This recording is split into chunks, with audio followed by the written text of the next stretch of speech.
السلام علیکم، now news کے ساتھ میں ہوں فائزہ شاہ۔ سب سے پہلے نظر ڈالیں گے آج کی اہم خبروں پر۔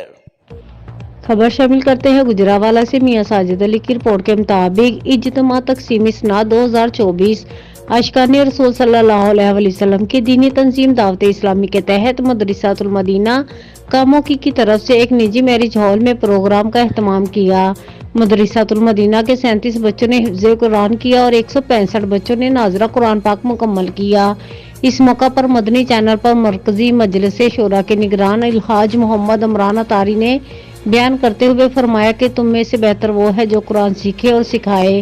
ناظم اعلیٰ محمد شکیل اطاری، ناظم محمد اویس اطاری، قاری محمد عظیم اطاری نے بچوں کو اسناد تقسیم کی۔ اس موقع پر شہر بھر کے علماء کرام سمیت دیگر عاشقان رسول صلی اللہ علیہ وسلم نے شرکت کی۔